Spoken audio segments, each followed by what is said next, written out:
This is the Coffee with Frankie show for Sunday, August the 3rd, 1000 hours on the East Coast. And before we get going, let's listen to a little music called the Frankie from Flatbush theme song.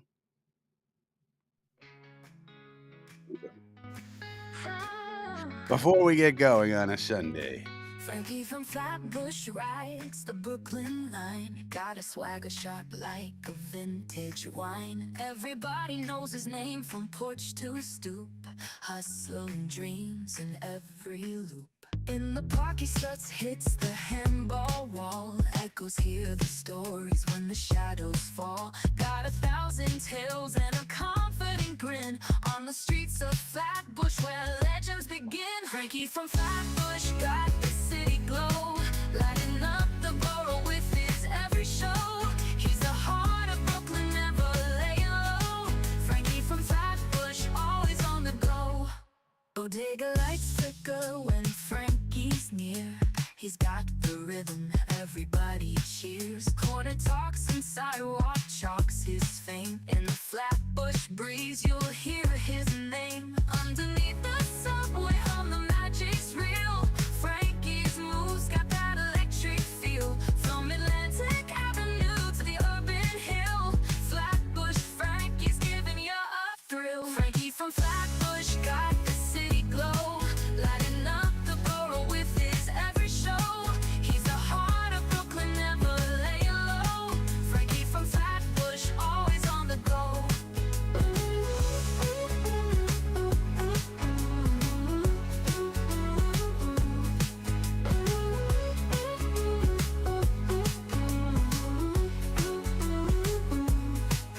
Bodega lights flicker when Frankie's near, lighting up the borough with his every show. He's the heart of Brooklyn, never laying low. Frankie from Flatbush, always on the go. Frankie from Flatbush got the city glow, lighting up the borough with his every show. He's the heart of Brooklyn, never laying low. Frankie from Flatbush, always on the go. Always on the go. Always on the go. Always on the go.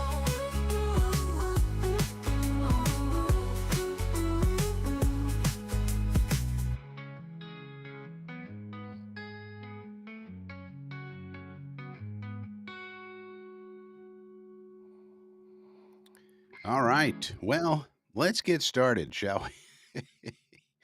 Let's do a little mic check. Mic check 1 2. Mic check 1 2. Let me know if you can hear me okay. We got the new microphone set up. Some people are saying it sounds much better. Hopefully that's the case. Um, Looks like it's working on my end, but let me know how it sounds in the chat. Posh new mic 100%. Ready to go. Good morning. All right, so it sounds like we got a good sound on the microphone. I don't have the headphones on anymore, so that's better. So let's take this off of here and let's say hello to the chat on this Sunday morning. Harlan Abraham was first to the post saying hello to Phil Adams. How about hello to old Frankie? All here to watch Frankie from Flatbush. Hit the subscribe button. Yes, please do. Hit the subscribe button and the like button. Let's let the algorithm know that people actually like the Frankie show. How about that? And the Frankie channel. Maybe they'll show it to a few more people. You never know. Joe Mike is here. Talking about the kickers, Nick Folk. Yeah, Nick Folk seems to be doing just fine. 4 out of 5 yesterday, whereas Meep Meep Meevis, 2 of 5. Not so good. So it seems like the big fat fatso is going to be on the practice squad if he makes the team at all. So we'll have to see. JoJo is here. Chris Havern is here. Good morning, Chris. We got the coffee, by the way. Did I mention? Here's the coffee. This is the coffee. I'm the Frankie. You gotta love some nice, fresh coffee in the morning. Huh? Frankie and Familia. Yeah, the Frankie family. Welcome in, everybody. It's good to have the Frankie fam on a Sunday morning with a new microphone. You know, here at FSPN, we're making some upgrades. We're making some upgrades. Bell check. Oh, let's check it out. How about now? Can we hear the bell? Sounds good to me. Sir Louis, sounds amazing. All right, good. Good, good. I like amazing. That's good. Phil Adams was here first, Harlan says. Well, I didn't see a comment from Phil Adams first. I saw Harlan Abraham first. Sorry, Harlan. That's how it looks to me. But I can only see if you comment. I don't know when you arrive otherwise. I can only see if you comment, Harlan. So that's how it looks to me on my screen. But who knows? Maybe it's who knows? Any camp today? No. I wouldn't say brutal, but it was definitely not a good day for Justin Fields, that's for sure. But no camp today. They're off. They're back tomorrow. And then tomorrow begins the first week where there will be a preseason game at the end of the week. On Saturday, we will be going live with a watch along and with I'll be doing a drive chart. So we'll actually have some data and I'll be able to tell you guys what we're going to be doing in the season based on what we do in the preseason. If I can, if it makes any sense, we're going to tabulate the data and see if we can make any sense of it. So that'll be good. So we'll do a watch along on Saturday night and see what we see. But as we're watching along, I will also be tabulating the data as I normally do during the season, and we'll be seeing what we can find out about what we can expect from the offense in particular, probably, and also the defense. Excuse me, to a certain extent. Bell, 100%. All right, so now we got a good microphone. We can hear the bell. Things seem to be looking up at FSPN Studios. So that's good. Chris Avern, sun's up, coffee's hot, fantastic Sunday morning down here in Florida. Yes, I'm in Florida as well, and as everyone knows, everyone's moving down here to Florida. As the old Billy Joel song once said back in the day. What was that song called? Miami 2017 or something like that? Before we all moved down to Florida, before the mafia took over Mexico. Remember that? I can't sing, but Billy Joel can. And that's the important part. That's a great song, actually. That is a great, underrated Billy Joel song, I would say. Joe Mike, Josh Reynolds got banged up. Jets should add depth. Yeah, but they're not going to. I don't think they will, Joe. Unless these injuries, a couple of the receivers did get banged up. Gibson, I don't think Reynolds did, but I could be wrong. There was a couple of shoulder injuries, but they don't seem to be too serious. Now, the reason I don't think that is because if you see what happened with Mario Goodrich and Jalen Simpson, it was totally different. So, one of our defensive backs, Jalen Simpson, got injured. And as soon as he got injured, we claimed Mario Goodrich off waivers from Denver. And so then we waived Jalen Simpson, waived injured. He'll probably clear waivers and revert to our IR, but you never know. So Jalen Simpson got hurt, and immediately we went out and claimed this Mario Goodrich fella. Now, so the wide receivers, a couple of the wide receivers got banged up yesterday, a couple of shoulder injuries and so forth. And we didn't make any roster moves. Not that we would move those players, but we could have moved, some of these people that are on our roster that are not going to make the team as depth, and we didn't do that. So I would anticipate we won't do it. It doesn't seem like so. In other words, they probably think, oh, these are minor injuries. Now, you never really know. We'll see what happens. They have a full day today to kind of reevaluate and get medical reports and see how it, reacted overnight and all that kind of thing. So if it's serious for any of them, then maybe they pick up another guy, or maybe they just say, hey, we got Brandon Smith. We feel good about him. He's been getting a lot of good press from the beat reporters. Maybe they just move him up, and we got Corley. Maybe they feel good about their depth, even though, of course, Joe Mike does not. As we all know, Joe Mike has been advocating for acquiring a wide receiver for many months now. The position of Joe Mike is clear. He would like to get another wide receiver and has for a long time. But I think this team likes what they have. You may not like it, but I think they like it. And that's what I'm good at diagnosing. I could be wrong, though, because this is a young staff. And so don't have as good of a read on what they might do as the previous. JoJo, hopefully Fields gets some reps.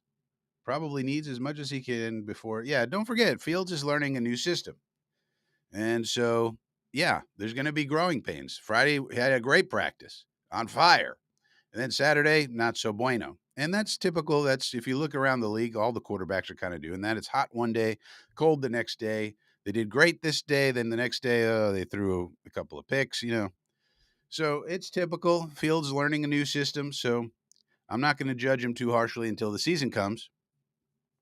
But once the season comes, then you start the judging. That's how it works.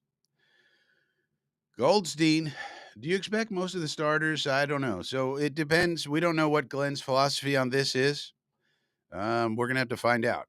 I don't know what he's going to do.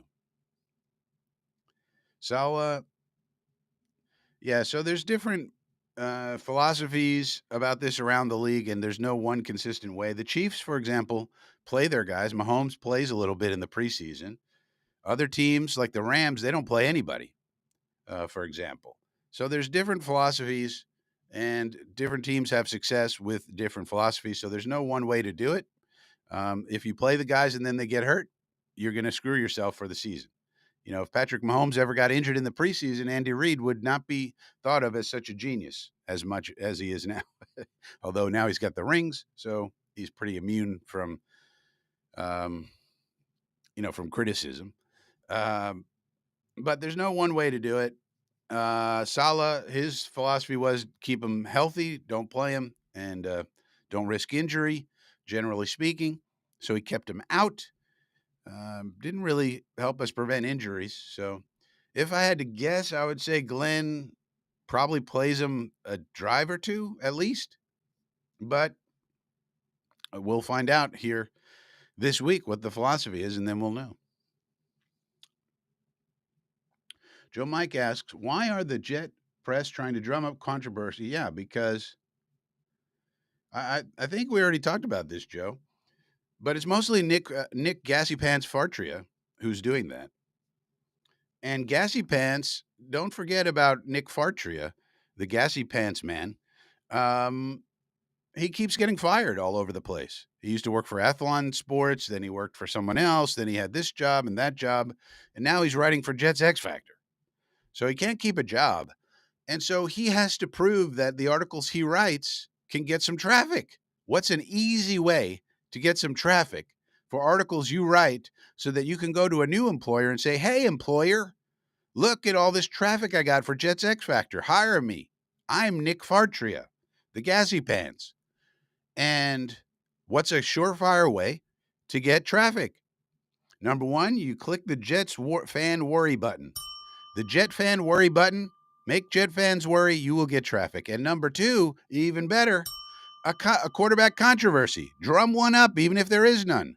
Quarterback controversy always sells in the NFL. Oh my God, Tyrod is the next Tom Brady. He's the next Lamar Jackson. He's the next, freaking whatever. Patrick Mahomes. Tyrod Taylor is suddenly Patrick Mahomes.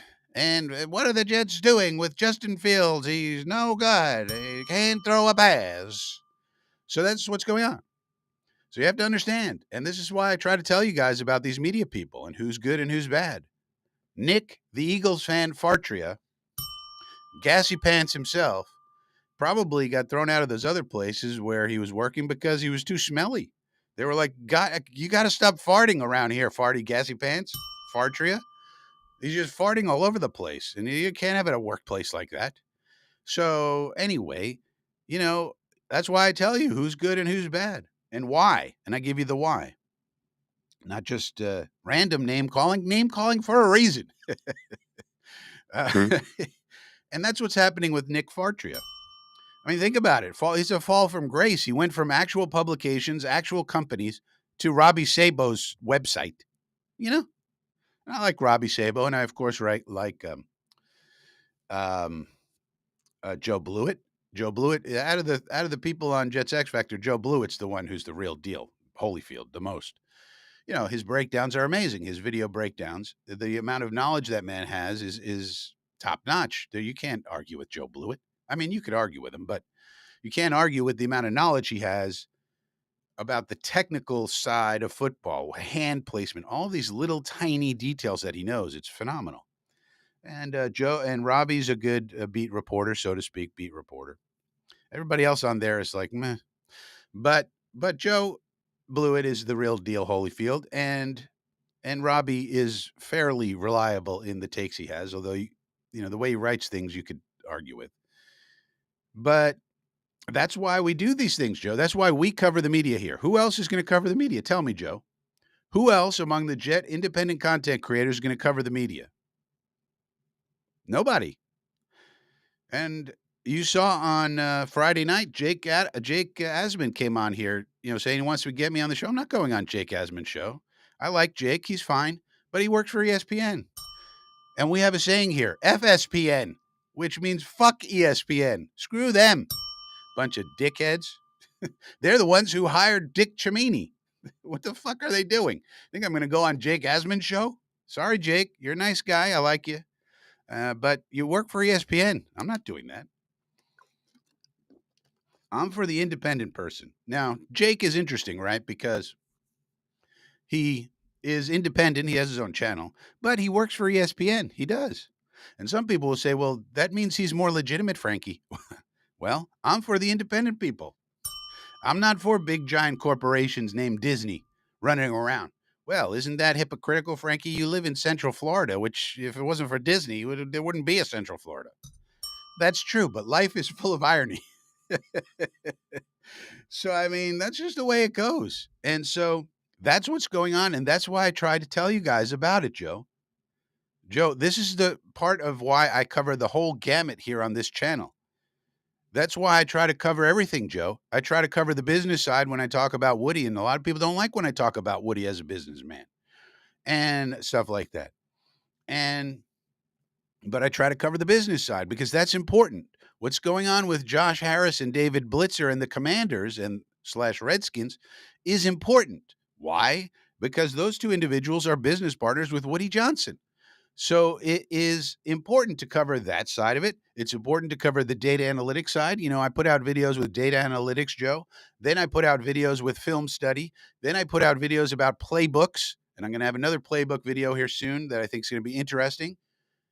And so we go into the film study, we go into the playbook, we go into the data analytics, we go into the media. We talk about what the media is doing and why. We talk about it every week, Joe.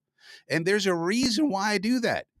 It's because it's very, very important that people understand what the media is trying to do to you. It all comes back to the book. I know probably a lot of you in the chat don't love reading. I understand. It's probably not a highly literate crowd in football. But if you do like reading at all, I would highly, highly recommend getting the book called Manufacturing Consent by Noam Chomsky. And that book will definitively prove to you what is going on with the media. And once you have that perspective, you then view the world very differently. And you understand that part of your job as an independent media person like me is to dunk on the real media, the mainstream media, when appropriate. Let's give an example, Joe. Just yesterday, now this is over on X, and you guys should follow me on X. Look what happened. Look what happened yesterday. Let me see if I can share this here. Do, do, do. Aha. This is an example of Frankie FSPN dunking on the media as appropriate, when appropriate. When they do good things, you tell them they do good things. Let's share. Let's see if we could watch. Let's see if we could see this. Share. Here is X. And somebody posted very awkward interaction between Debo Samuel and NFL Network, but it's not the NFL Network. It's Mike Garafolo, and that's who I dunked on at the end of their interview. Let's see if we can actually hear this. Let me know if you can hear this. Joined us on Inside Training Camp Live. Usually, I give a handshake when a guy leaves, but I tried to shake the hand on the way up. He said, no. Got a little jam my finger today. Jam my finger. Oh, was I not supposed to say that? I don't think so. All right, edit that part out. Just strike that. See what's going on there? I'll give him a left-handed fist bump. I ain't getting anything now. Mike Garafolo revealing injuries of players live on the air. And what did I say? Here's Frankie from Flatbush. This is what happens when someone who is not funny thinks they are funny and tries to be funny. And that tweet got 77,000 views. Look at the views. It's crazy. 77K. That's thousands, for those who don't know. 860 likes, 4 retweets, and 4 comments. This is a little weird. You'd think out of 860 likes, you'd think I'd get more than 4 retweets. But you have to dunk on these people when it's appropriate. Because what is the point of Mike Garafolo? What is his point? What is the point of him doing things? Why is he there?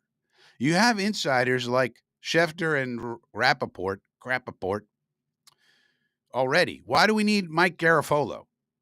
And then he tries to be funny and he exposes that Debo Samuel has an injury that he would prefer not to talk about. Because he's trying to be funny and make a joke. And he's not funny. So he's not funny, he's not entertaining, he's bald, and he's sitting there like an insider, and his whole job is receiving text messages and then putting out the text messages on Twitter. That's what he does. Just like all these people. And yet we have to sit there and pretend like he's an important person. He's not an important person. He's a doofus. And when he does doofus things, somebody has to dunk on him. And that's the role of the independent media. So that's the way I view it when appropriate. Now, when they do good things, that's fine. But, acting like a doofus because you're trying to make a joke, that's not fine. You're supposed to be somebody who understands what you're doing and has a good job and understands what the job is. And trying to be a comedian when you're not funny at all and pretending like you're an important person when your entire job is receiving text messages from agents that tell you exactly what to put out on Twitter. That's the job. And pretending like that's very important and you're some sort of like a high exalted person. You're an insider. Oh my God, let's give this man a television show. He receives text messages from agents. Holy crap. What a skill set this man has. This man let's give him 3 television shows. We got to give this man more money. Give him millions of dollars to receive text messages from agents. Oh my goodness. You're telling me the agents have his cell phone number and they text him information? And then he puts it out exactly verbatim? What? This man, we've got to pay him $1 billion a year. Holy smokes. This guy, we can't get anybody else to do this. No, it's got to be some bald guy who thinks he's funny that's not funny. At least do the job respectably if you're going to do it. My goodness. What a loser. So that's what we do here. One of the value points, Joe Mike, that's what I've been trying to, maybe I need to be explicit about that. Been trying to do all these years is cover this sport from all the angles, including the media, because the media is a big part of it. We're going to talk more about the media. Dick Chimney has another new column out that needs to be called out and dunked on. Because if nobody ever shames these people, they're never going to change. Now, I'm not saying that tweet is going to change the world, but I'm trying my best. I got 187 followers on Twitter. I don't know why nobody follows me. 860 likes and not one follow. Isn't that weird? It's very strange. 864 likes. Not one person thought, this guy's pretty funny. Let me follow him. That's the strangest thing. But that's what we're doing, Joe. And I will continue to do so because that's my mission, sir. Sky pilot. Ski pilot. Ski pilot. Ooh, Frankie, do you believe Clemens is looking as good as reported? Well, how am I going to not know that? I can only go off of what the beat reporters are telling me and what the coaches say. I don't know. You know, how am I going to know? I'm not at the practice. Someone else good. I'll tell you someone else good in the independent media that's relatively good and different. Okay. Is Richie. You guys know Richie, Jets Media. I'll say that guy, I will listen to his videos. Why? Because he actually goes to the practices, a lot of them. He actually shows up there and, and sees with his own eyes. And so he's sort of like a beat reporter light or something, whatever you want to call him. But out of all the independent media, he's probably one of the best ones, Richie. Now, I don't you don't agree with everything the man says. I don't agree with anything I don't agree with everything anyone says. But at least Richie goes to the practices, right? So he looks at it with his own eyes and he's been doing it for years so he can compare to past years. So there's another good source of information. So I would say Robbie Sabo, Richie of Jets Media, also good. Solid.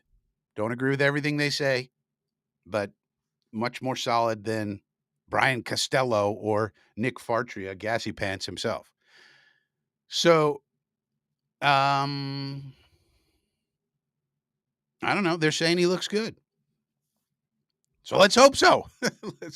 let's hope so, Sky Pilot. Maybe put on some weight. Maybe he did some steroids, Sky Pilot. Nobody talks about that. These guys, some of these dudes do steroids. I got news for you. Somehow they try to get around it. I mean, every year there's like one or two or a handful of guys who get popped doing them. So that means somebody's doing them. And so probably some figure out a way to get around the testing or whatever. Maybe he did a bunch of steroids and now he's stronger. And you don't just do steroids and get stronger. You got to do steroids. Then you got to work out like a maniac. And then, who knows? But he's here. And what I've said is they didn't sign anybody else to replace him. So a lot of Jet fans want to get rid of Michael Clemens. That's fine. But then you have to either draft or sign people to replace him. And they didn't, which means they're comfortable with him playing there. And he's the best we got after, and JJ's not even back on the field yet, but JJ and Willie Mack. And then number 3 is Clemens. You can't cut a guy when he's your third best defensive end. You can't. Why would you? You're just going to make your team worse because the guy behind him is worse. He's behind him. So we'll see, Sky Pilot. I don't know. I mean, I don't know why they would lie. Everybody's saying he's doing good, so hopefully so. And don't forget also, it would make sense for Clemens to, let's just say, get stronger this year. Why? Because this is the last year of his contract. He needs to get another contract. If he gets one more contract, a 2 or 3 year contract, let's say he puts up a big year. Let's say he gets 10 sacks or something, which would be great for him. He'll get a big contract. Sacks equals money in the NFL. Let's say he does that. He could get a $30 million contract with, say, $20 million guaranteed over a 3-year term or something like that. And now he's set up for life. So if you could get stronger some kind of way, I'm not saying how, but you could imagine how a man might get stronger. And that is the key. And so then getting stronger means you can now have a bull rush, and then your bull rush can set up your other moves. And let's say you have a big year and then you make your money and now you're good to go for the rest of your life because if he has a terrible year this year, he'll sign maybe a 1-year deal for vet minimum somewhere and that's it. He's going to be out of the league in a year or two. He doesn't want that. He wants one big payday at least. So I'm pretty sure he went into the offseason and worked out like a demon. If he has any brains in his head, he does because he needs to make money. One more payday could set him up for life, which would be nice. It's a lot of hard work, but then you're done by the time you're 30. It's kind of interesting. Like if you have 30 or $40 million in the bank and you're 30 years old, your career's over. It's like, okay, I'm 30. Now what? He's not a type of guy who's going to go into the media or anything. Deep thoughts with Michael Clemens. You know, I was- what is he? What is he going to do after he's done? He needs to maximize his earnings right now. So it wouldn't surprise me. It wouldn't surprise me. It wouldn't surprise me if he could get back to the level he was as a rookie. He was pretty good as a rookie. Don't forget, especially setting the edge and playing the run, which would be a big plus for us. So it could happen. It's possible. We'll have to see it.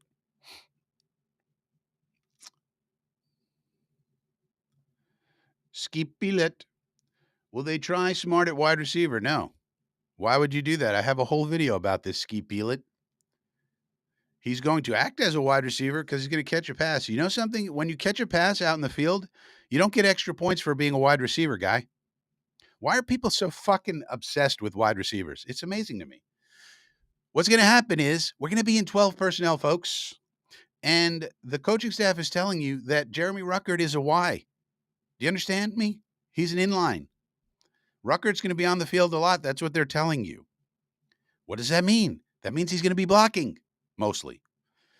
What does that mean? Mason Taylor and Stone Cold Smart are going to be the other tight end, and they're going to be running routes. They're going to be off the line of scrimmage, running routes, just like a wide receiver. So what's the difference?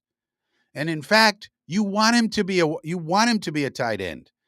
I have a whole video about this Sky Pilot. Go and watch it about Stone Smart and Alan Lazard. So when we go to 12, they go to heavy. You want them to go to heavy because Smart then has a mismatch. You understand me? If you make him a wide receiver, you no longer have the mismatch. Why would you do that? That would be stupid. We don't want to be stupid. We want to be smart. We want people catching the ball. We don't care if they're a wide receiver or a tight end or a running back. You don't get extra points if a wide receiver catches the ball and scores a touchdown. The touchdown is 6 points no matter who scores it. It's a running back, a wide receiver, a tight end, a quarterback, whoever runs it in, it's still 6 points. You don't get extra for wide receivers. This isn't fantasy where everybody wants wide receivers, 10,000 wide receivers on their team. This isn't fantasy. It's the real world, Sky Pilot. We want him as a tight end because it gives us a mismatch. Same thing with Lazard as a wide receiver. Lazard as a wide receiver has a small tight end body, small for a tight end body. And that allows us to have small personnel on the field when we're in 11, and then we can run it up their ass. You get it? See, it's very simple. We want mismatches. That's what we want. We don't want to play fantasy football. We want to play real football and get mismatches with our personnel. That is how it works. So that's the long answer. Short answer is no. Molan Labe is here. Good to see you, Molan Labe. Sir Louis says, I love the energy, Frankie. Yeah, FSPN, baby. The Frankie Sports Programming Network. Much better than ESPN, even though the NFL is now partnering officially, it looks like, with ESPN. So screw that. Joe Mike says, I like the fact this regime is being very active in claiming players like Cooper, Goodman, McAllister, Samuel Jackson. They should continue being very active on cut down waivers. Yes, Joe, we will. Now, the problem is we're eighth in the order. So we're getting these guys now. All these guys are not going to make the team, and they'll be either on the practice squad or they'll be cut. So it's very easy to get fringe guys like this. But when the big cut downs happen, and there are some talented people who will get cut, useful people, role players, so forth and so on. But the problem is, if they're any good, the 7 teams who were worse than us last year are going to claim them probably. So, I mean, why wouldn't they? Now, it's possible somebody slips through, of course. Maybe those teams don't need anybody at those positions that get cut or whatever. Okay. But of course we will, Joe. I mean, this is just part and parcel of the job. Every GM is like this. Every team picks up free agents and waiver claims. They all do it. It's part of being a general manager.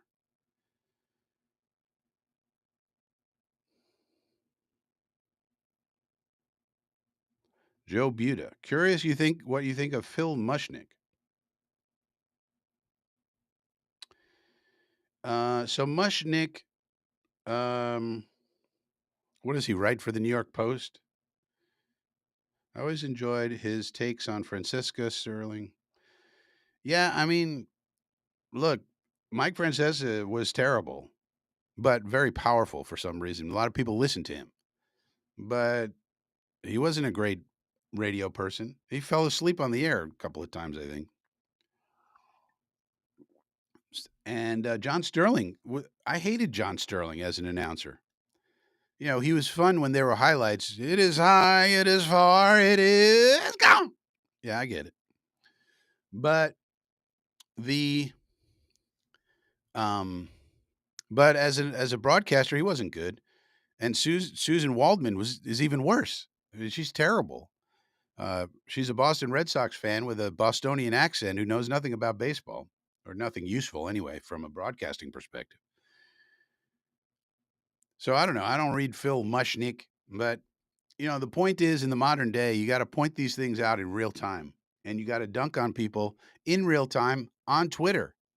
800 and freaking 60 people like this. Now it's up to 873 people like this tweet. That's how you do it. You don't write a column for the New York Post these days. I mean, that's the old school stuff. Profile. Yeah, this thing's up to. So sure, I'm up for any kind of media criticism. But is somebody going to criticize Mike Garafolo? Show me the person criticizing Mike Garafolo for this terrible, terrible. I mean, this is awful what he did. And Debo Samuel was like, "The fuck are you doing?" And even the guy sitting next to him, I think, is Cameron Wolf. I think, um, but I'm not sure. Got mad. You could see it in his face. He got mad at Garofalo for when he started to talk about it. It's like, what the hell are you doing, dude? This is not. This is not. This is a violation of journalistic ethics. Let's put it that way to make it nice. It's also called being a shithead. But is Phil Mushnick doing it in real time, dunking on these people? Does he have the balls to dunk on Mike Garofalo, who works for the NFL Network? The NFL Network is very, very powerful. It's basically the NFL. So basically, by doing this, I'm dunking on the NFL. It's not exactly for the faint of heart, Joe. It's not. It's not. It's really not. So, um, because there's powerful people. You think ESPN isn't? Disney is one of the big. ESPN is owned by Disney, and Disney is one of the 5 or 6 biggest media companies in the entire world. They are massive. There's basically 5 or 6. I forget whether it's 5 or 6. I think it's down to 5 media companies. This is also comes from manufacturing consent, goes back to that. 5 media companies that control all the media you see: television, movies, radio, internet websites, podcasts, uh, books, used to be magazines, less of that nowadays, but books, audiobooks, they all, these 5 companies control all of that. They're extremely powerful. So, I applaud anybody who's going to criticize the media. That's fantastic when they do bad things or say dumb things or when they are violate the journalistic ethics that they should have. That's fantastic. But tell me, is he really going up against these powerful people like old Frankie? And don't forget, if it wasn't for me and Green Bean, Connor Hughes would be much worse than he is right now. He would be in the Dick chimney, but we straightened him out, if people remember that, a few years ago. Mostly Green Bean, but I played a role too, a minor role. There was a reason I wasn't on that program, if you remember, back in the day. I don't know how many of you remember that little episode, but there was a reason I wasn't in there. And it was because I was going to expose Connor Hughes for doing things that were actually actionable in terms of a lawsuit that could be actionable. And Green Bean didn't want that. He was like, no, let me handle it.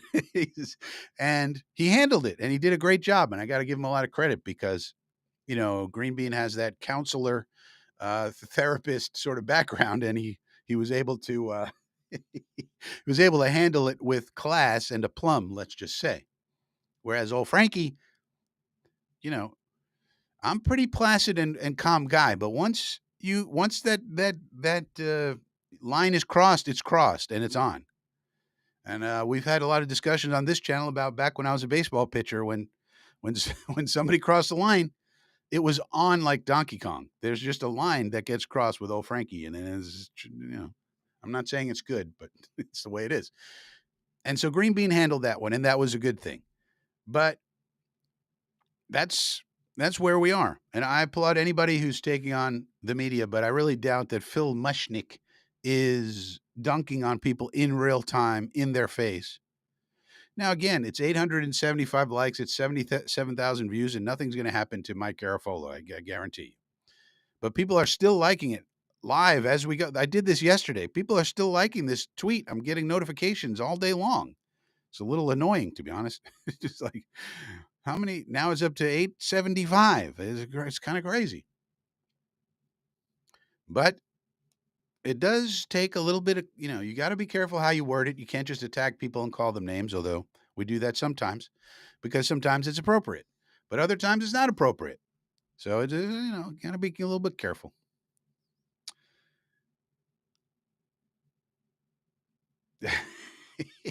Phil Adams knows me too well. Yeah. Phil Adams, you know me too well. Ski pilot. Yeah, the Working Man's Jet podcast. That's right. I'm for the indies and I'm against big corporate media. Always have been. And people like Phil Adams know about me. Like I started the Flatbush Flyers stickball team, you know, and we went up against some more established teams and we won. We were 17 years old. I started the Whirligig independent literary magazine, back in the day, and got distributed by Tower Records all over the world, because I thought the regular literary magazines were corrupt, those bastards. So I wanted to do an independent one. I do independent audiobooks right over here on this audiobook mic over here because the audiobooks are too expensive for normal people. These school children need these audiobooks. Somebody has to produce them professionally and at a lower price. That's where Frankie comes in because I'm not a big corporate media. I'm just Frankie. That's it. So somebody has to stand up to these bullies. And it just so happens to be me. Harlan, yeah, this coaching staff thinks that, let's see what they can do. And I would say, as I've said, if our defense is really good this year, then boy, oh boy, do we have some coaches. Todd is here. Good morning to Todd. Todd, the farmer / rancher. If you ate some food today, maybe thank a farmer. Thank old Todd. He's doing the Lord's work. Spin Max Dave. Morning, Frankie. Is it possible that two recent number 3 draft picks for the Jets, Corley and Ruck. So Ruckert's not getting cut. Corley, I'm worried about. I'm rooting for Malachi Corley very hard. I want Corley to make it. So Ruckert's not getting cut. We just don't have the depth there. And Aaron Glenn told you what he is the other day. He's going to be our wide tight end. So he's going to be on the field a lot, and he's going to be blocking, and let's hope he does a good job, Spin Max, because if he does, here's the thing about Ruckert. If Ruckert does a good job at being a wide tight end, Y means in line, so he's going to be basically another offensive lineman in a sense when he's on the field, and then we're going to be in 12 personnel a lot with Mason and Stone Smart.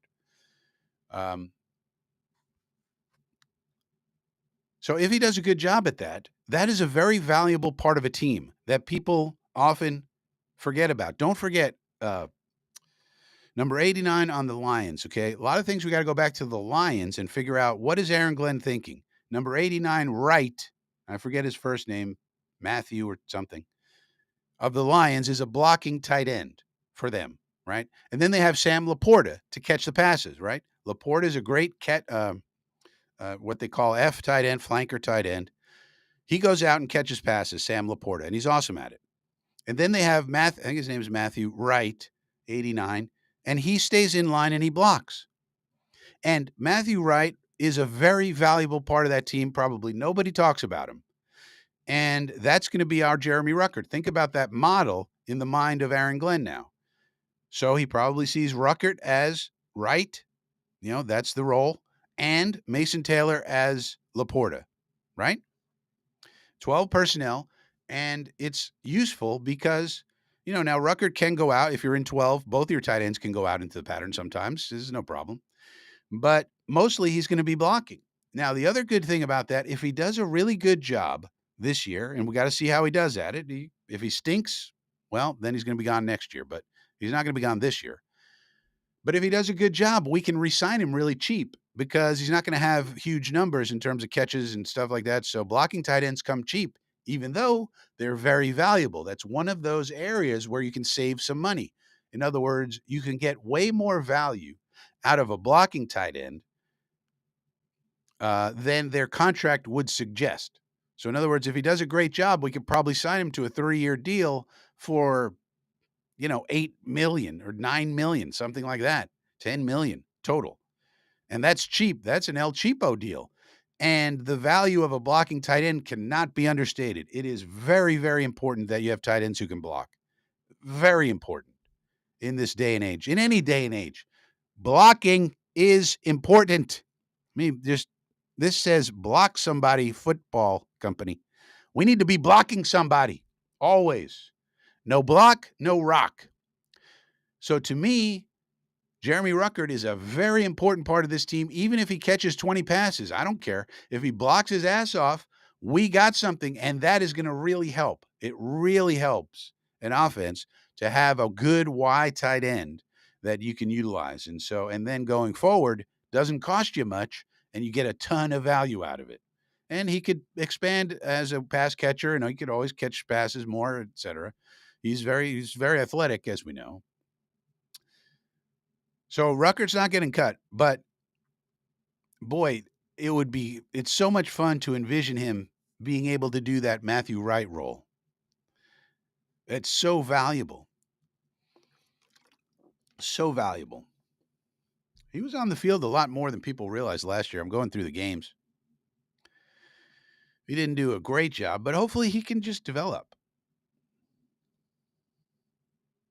Mike Francesa is the man? No, I'm sorry. There's the Yankees have a good broadcaster now, the one they brought in from Seattle, the radio announcer. He's awesome. For football, um, Mike Tirico is amazing. Um, the basically the national guys are all good. Yeah, Joe Buck is solid. Um, for baseball, the Orioles guy is solid. Uh, I forget these people's names because I'm not following baseball as much. But Mike Francesa is basically retarded. And John Sterling, yeah, he had his own way. He was basically called a highlights announcer, but that's not the type of announcer I like. And Susan Waldman is just, I don't understand why she's even there. She's a Red Sox fan. Why is she broadcasting for the Yankees? Captain K is here. Good to see you. Brock Wright, Isaiah says. Yeah, Brock Wright is named. Who's Matthew Wright? Who the hell is Matthew Wright? Brock Wright. Yeah. Thank you, Isaiah Santana. Thank you, senor. Yeah, Brock Wright, number 89. Whatever his name is, it doesn't matter. And he beat us. The interesting thing about Brock Wright, remember that game against the Lions? What was it, 2 years ago? But they did this play where Brock Wright, 89, is blocking in line like he normally does, and then blocking, blocking, blocking. And then at some point he leaks out. It's called the tight end leak. And it's very tricky because the defense thinks, okay, this guy's blocking. We don't have to worry about him. And then he leaks out. And then Goff threw him the ball and nobody was there. And he ran for like 1,000,000 yards and I think set up the scoring field goal or whatever. And then they beat us. And that was on 4th down. It was a 4th down play. If we stopped them, we would have beat the Lions. But no, they do a tight end leak. Brilliant play by, Ben Johnson. Runs down the left sideline. Nobody's there. They forgot to account for him because they thought he was blocking. And, Ruckert can do the same type of stuff. So I think Jeremy Ruckert is our version of Brock Wright. That's what I'm thinking.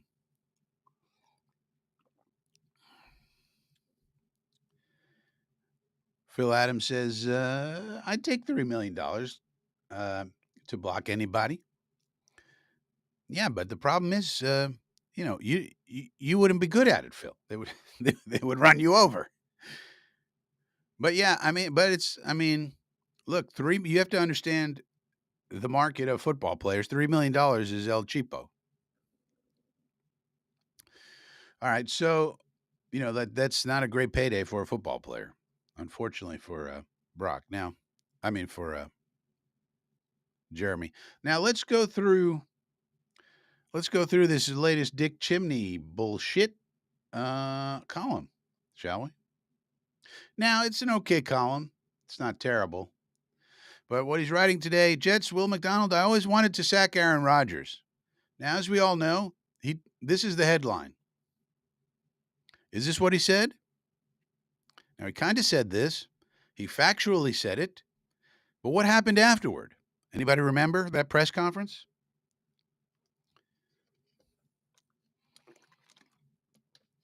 Anybody remember? Anybody in the chat? Anybody? Anybody? Anybody remember? Anybody know why this is a misleading headline? Anybody know? Anybody? Anybody in the chat?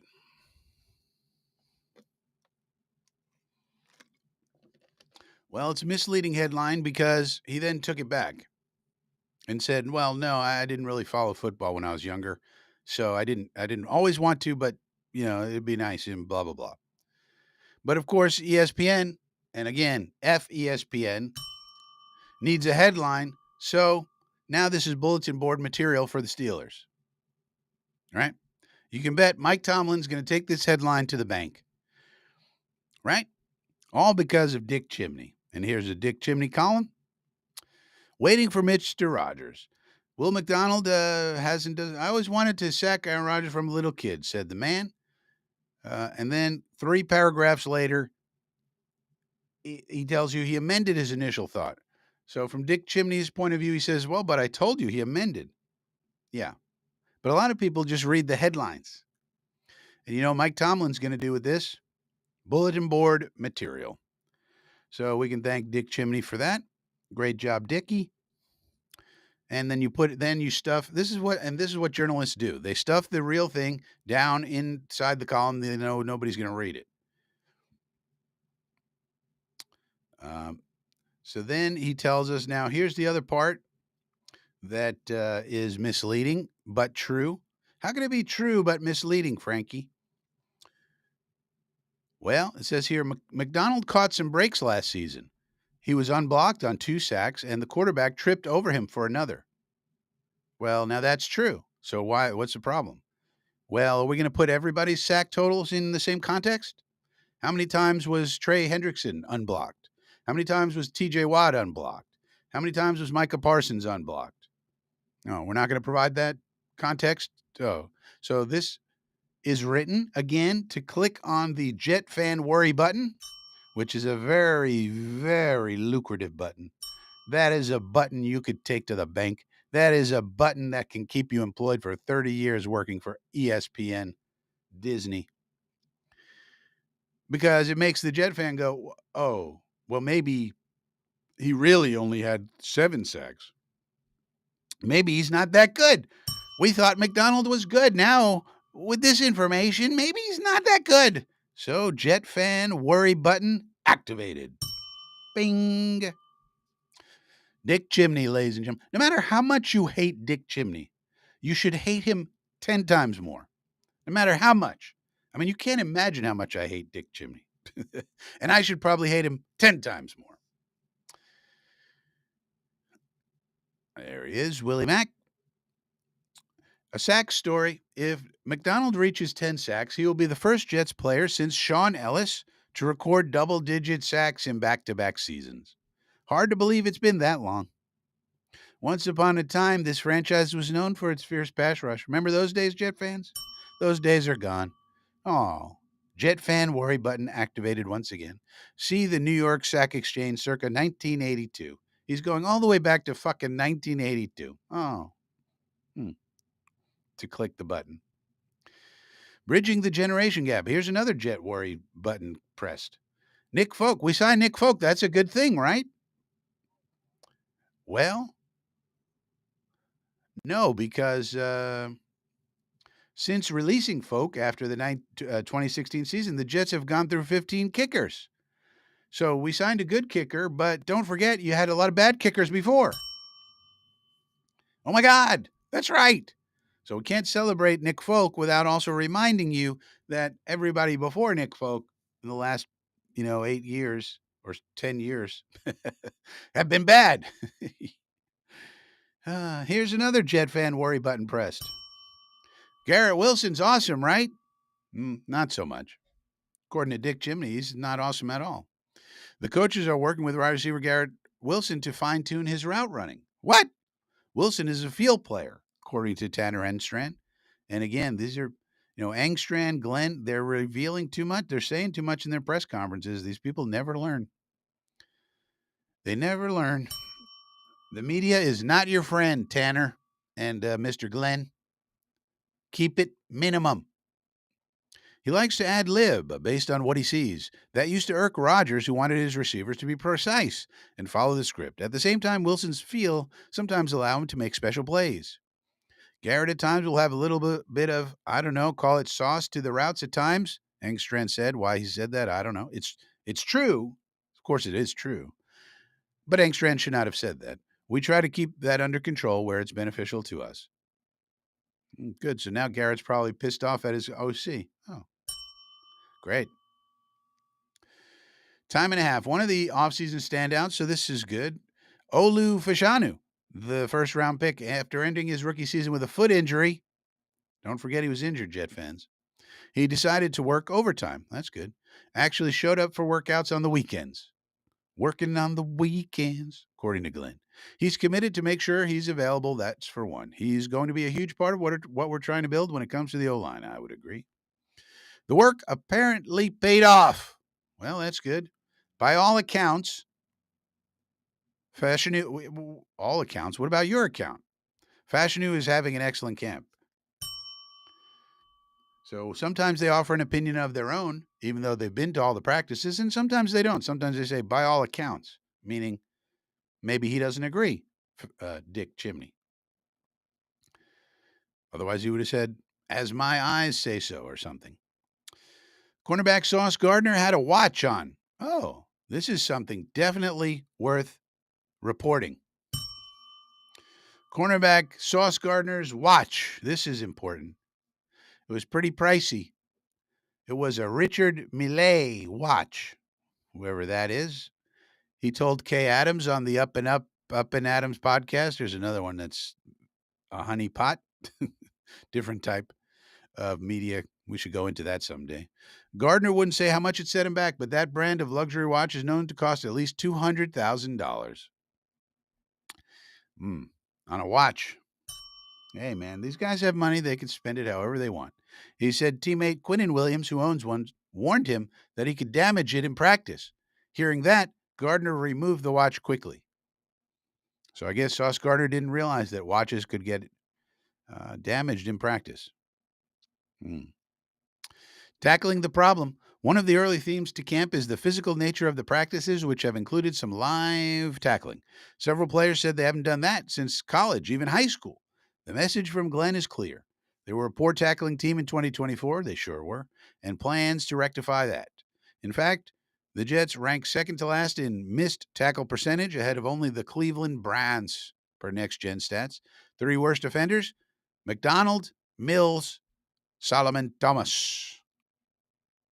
And perhaps not coincidentally, Mills and Thomas are no longer on the team. So we want to see something. This is something for McDonald to certainly improve in. 33.3% is not acceptable. So we love the quarterback stuff, but he's got to get better. And hopefully he will. Mission Q, this is a pivotal year for linebacker Quincy Williams, who will hit free agency. So here's another one. Jet fan worry button clicked and activated. Oh no, Quincy's really good. He's going to be a free agent. Oh no. He all but predicted a monster season, declaring, I'm on a mission. I'm on a mission for all of it. Well, they should sign Quincy Williams right now. That's what I say. You could probably get him for 10. I mean, you gave Williams 15. Probably get Quincy for 10, 11. 11 probably gets it done. He wants to prove himself to the new regime, which is taking a wait and see approach on whether to extend him. Williams, 28, is in the final year of a 3-year, $18 million contract and will be a free agent after the season, which he already said, but now he's reiterating, oh no, we're going to lose Quincy. The Jets gave a middle linebacker, Jamin Sherwood, a big payday in March, and you can bet Williams is seeking something in that financial neighborhood. I think we can get him for 11. 11 for 3, with 25 guaranteed, big guarantee, probably gets it done. Whether the Jets can afford both they can afford both. That's no problem. Remains to be seen. I mean, you could do an analysis of their cap situation. You could do an analysis of Woody Johnson's cash situation, but instead, let's just write a sentence like, whether the Jets can afford both remains to be seen. It doesn't remain to be seen. We know they can afford them both, dummy. Very misleading, Mr. Chimney. Very misleading. Williams called them the best linebacker tandem in the league. Well, I don't know about that, but we'd like to know who the third linebacker is. That's kind of important if we're going to play 44% base like the Lions did last year, but we'll have to see about that. That's something I'll be watching in the preseason, by the way. The last word, I feel like I'm in the Avengers right now. Defensive tackle Byron Cowart said, describing the talent on all three levels of the defense. All right. I don't know if you're in the Avengers, Mr. Cowart, but maybe we could just have a defense. That would be nice. Stop screen sharing. That's the article by Dick Chimney. Let's go back to the chat. Jeremy's here. Believe you? No, that's not true, Jeremy. You and me, if we went and blocked somebody in the NFL, we'd be dead. We would be, we would be, no matter what we believed, we would then be dead. We would be we would be on the ground, and the trainers would come over and they would say, "Oh, they're dead. Well, call the morgue. they're dead now."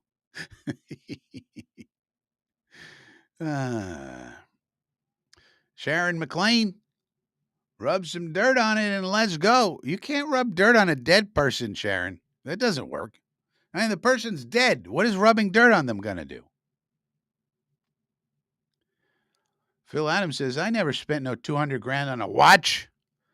You just look at the angle of the sun and the moon in the sky. That's all you got to do.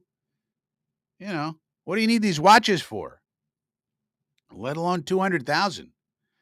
$200,000 buys a lot of meals for people who are hungry. How about that? How about a little philanthropy, Saucy? How about a little philanthropy? And that's true, Jeremy, but if you're dead, you can't get up unless your name is Jesus. I'm saying if we tried to block, we'd be dead. You don't seem to understand. Once you're dead, you can't get up unless you happen to be Jesus Christ, and I don't think you are. So Sharon says she had a Casio watch once. You know what I used to have? Remember Swatch watches? Now, the Swatch watch, that was fashionable, okay? That was really something. How many people had a Swatch watch? Raise your hand. Raise your hand. That's everybody. Everybody has a Swatch watch, even me. And then after the Swatch watch, then the cool watches were the Fossil watch. Remember the Fossil watch? Those were cool. I had a Fossil watch once. Actually, let me see something. As this tweet gets, yeah, you can even see it in this picture. Replies. This is up to 884 likes now. But in this picture on my Twitter or X account, you can see I have a Fossil watch on right here. See that? Right here. That's a Fossil watch. This was back in the New Paltz days when it was, during the day just striking out dudes, and during the night hitting home runs with the ladies. Yahoo! But this was a Fossil watch right here. So you can even see evidence of the old Fossil watch. Those were the good old days. Striking out dudes during the day, hitting home runs with the ladies at night. Yeah, that was the life. Parsons as yeah. Parsons would be linebacker 1, 2, and 3 for us. That would be. Uh, he's not going anywhere. McLaurin and Parsons are not going anywhere. Those teams are not stupid. I mean, the Cowboys have been acting very stupid so far, but they're not stupid enough to let Micah Parsons go. Let's be honest.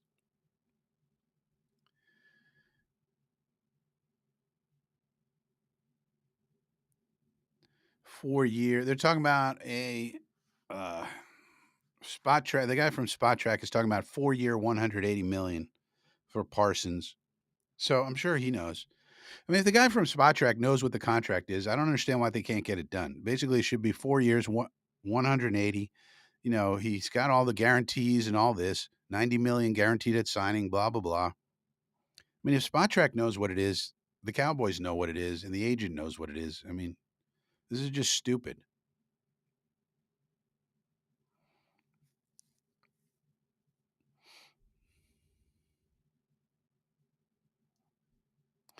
Bills wide receiver. So here's some injury news off the wire. Just off the wire, we got some injury news for the Buffalo Bills. Khalil Shakir is week to week with a high ankle sprain. So Khalil Shakir with a high ankle sprain week to week for the Buffalo Bills.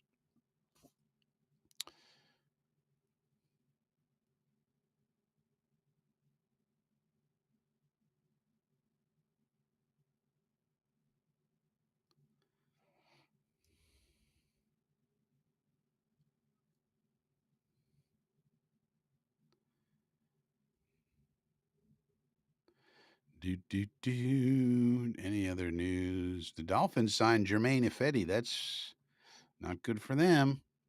They might have offensive line problems, and one of their guys just got injured. So that's something to watch from in our division right there. Uh, Jets release first unofficial depth chart. I don't know what good this is going to be, but let's check it out. Jets release first unofficial depth chart. Where is it? Oh, here it is. All right, let's check this out. This just got released. Ooh, that's interesting. Very interesting. Do do do do do do. Very interesting. All right, let's check this out. We got something. We got something to check out, ladies and gentlemen. Chaos says strength does not come from physical capacity; it comes from an indomitable will. What have you been reading? What have you been reading, Jeremy? No watch, no jewelry for me, Todd says. Well, when you're feeding the horses and stuff, the horses don't care what jewelry you're wearing or not. Oh, don't remind me, Joe Mike. This is such a sad thought, Joe Mike. Joe Mike. Joe. Joe. Joe. why why you gotta make everybody sad, Joe? Oh, what a thought. It's true. And it's sad. My goodness. My goodness. Why you got to bring this up, Joe? Why? Why? You think we want to listen to this? We don't want to listen to this. We could have had Micah Parsons. Christ almighty. You know what else? It's even worse. We could have traded back, got tons of picks, and Micah Parsons. Ah, Lord almighty. Lord almighty. I don't want to think about it, Joe Mike. This is too depressing. So I'm not going to listen to you anymore, Joe Mike, about this.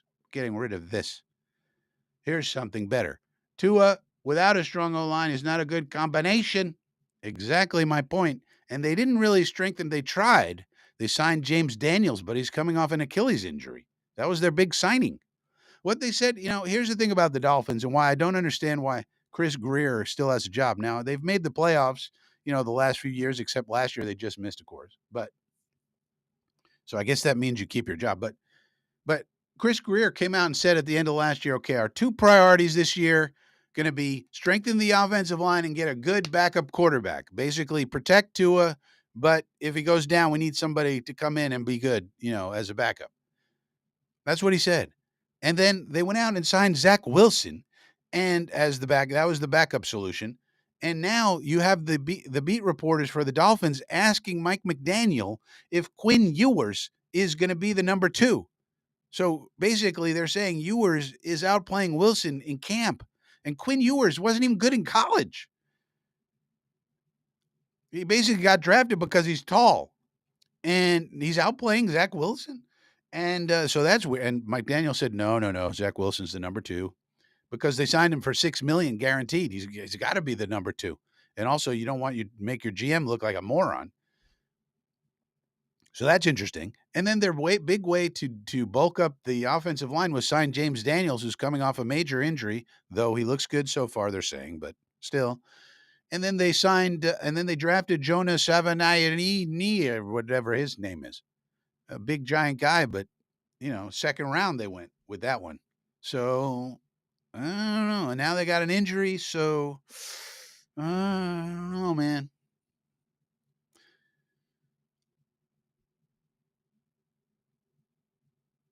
Jets and Giants fan, is this really a question? Come on, bro. Come on, bro. We got to raise the level of the chat room commentary in this channel. I'll tell you what's going to happen. I have a video about this. Go watch the video that is about what happened to Justin Fields in Pittsburgh. It goes into what happened with that, what the results were, and then what I think we'll be using him as.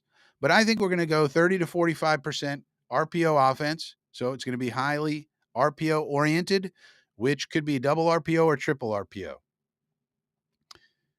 And then, so you're going to see a run. And then beyond that, it's going to be run heavy. So you could see Breece Hall have 1,000 yards. You could see Justin Fields have 1,000 yards on the ground, or 800, something like that. And we're going to pass, less frequently. But obviously most of the targets going to Garrett Wilson. It's going to be an RPO heavy offense, heavy dose of running, and then throw them to get out of the heavy boxes that we're going to see. And you know what's interesting about it, Jeremy? Guess where Mike McDaniels was when Zach Wilson was drafted? San Francisco. They wanted him badly. We could have made out like freaking bandits that draft. They wanted him so bad. And they settled for Trey Lance. They traded all the way up to 3. They wanted to get up to 2. We were sitting there at 2. We could have robbed them blind. But Joe Douglas, that was unfortunately, that was the decision that Joe Douglas made without interference from the money people that was, that sunk him because of what we could have done. And Zach didn't work out. Now, if Zach worked out, doesn't matter what you could have done, but he didn't work out. So they got a guaranteed 6. So the reason he got that is because McDaniels remembers his evaluation of him from that time. And, guaranteeing him 6 to get him onto the Dolphins, he thinks that's a great deal, McDaniels. And he probably sold Greer on it. But that just shows you how big they were on him that year and what we could have done. It's like so annoying what we could have done in a trade. All right, so let's look at this unofficial depth chart then. This just got released. Just breaking news. We got an unofficial depth chart from the Jetsies. So let's take a look. Very interesting. Guess who's on the second team wide receiver list? Scratchy Malachi. So that's the first interesting thing that you see there. Backing up Garrett Wilson, according to this. And then you got Arian Smith and Demir Miller. Miller's not going to make it. They're listing Leander Weigand as a guard. That's also interesting to me. This is the guy from the International Pathway Program, the guy from Germany. Um, First team center is Joe Tipman. Okay. And we did learn, though, that if a guard goes out, like John Simpson's out right now, what they're doing is they're moving Tipman to guard, and Myers is coming into center. They're not putting Myers at guard. So we learned that this week. Membu first team, and tight end. Look who's first team. Ruck. He's not getting cut, guys. that's that's for sure. He may not work out, and he may stink ultimately, but we got him as a first teamer, so he's not getting cut.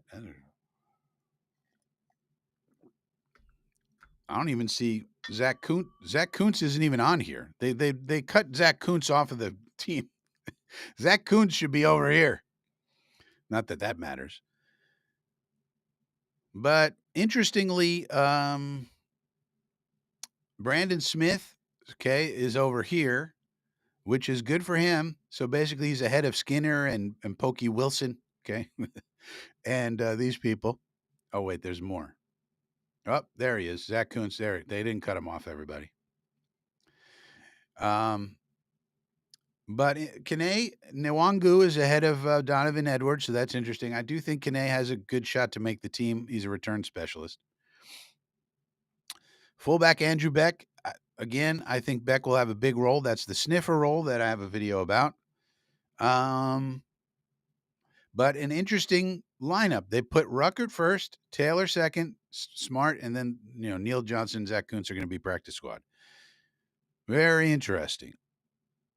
Now on the defense, look at this. Rashad Weaver, second team. This should scare the crap out of everybody. This guy stinks. He's ahead of Barron and Fletcher. It's not surprising, I guess. But look, they got BC starting. So probably, and I think this is probably true, BC seems to be starting there. Now, JJ's not on here, so Clemens is starting for now. JJ is, hasn't been activated yet. JJ's going to go here. Right here. But they got Clemens starting. So as I've been saying, once JJ comes, Michael Clemens is defensive end 3. You can't cut him. How are you going to cut him? You didn't do enough. Who are you going to play over him? Tyler Barron? Michael Fletcher? Whoever that is. But interestingly, they got Noddy ahead of Taylor and Mathis. So you would have hoped that Taylor would be here. Now, this is unofficial. It's, we're just something to play with. For today, some fun stuff. It's not official or anything, but you would have liked Taylor to be better than ahead of Jay Tufele. Jay Tufele was not too good and never has been in this league. So, but maybe he could do something for us. I don't know. But basically our 4 defensive linemen, these are the ones who are going to get snaps: Quinnen, BC, Nadi, and Tufele. And these are the 3 bums that we signed: Cowart, Nadi, Tufele. Then these young guys back here. So I would say Leonard Taylor's probably still going to make the team as the 5th if this stays the same the way it is. But, now, according to this, guess who's the linebacker 3? Marcelino Selly.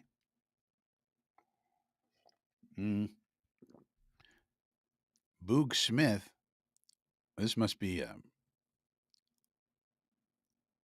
forget this must be his nickname.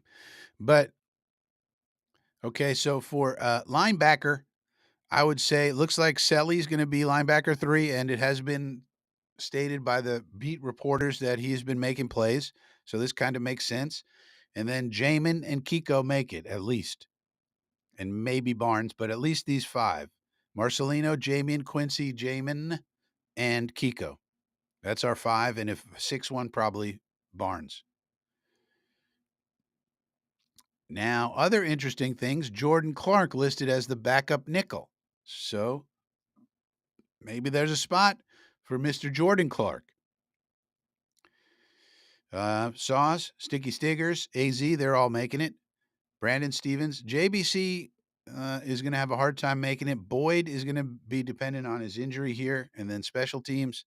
Then you got the safeties are listed as Cisco and Adams. So to meet with Malachi and Oliver. So if we go with Cisco and Adams, boy, I think we're going to have a Cisco's your strong then. And so I guess he better work on his tackling. I don't know. Special teams, Folk is listed first, of course. We got Austin McNamara, and they got, well, this is why Corley is in trouble, if he is, because he's not even listed as a kick returner, and not even fourth string. I mean, why can't he do that? But Kane, this is why he has a shot to make it, because you usually have two kick returners in the game at the same time. So it's almost like Kane is a starting quote unquote kick returner along with Xavier. And it looks like Zay Gibson's going to make it then, unless somebody beats him out. Punt returner, of course, you only have one, and then you have a backup. So interesting.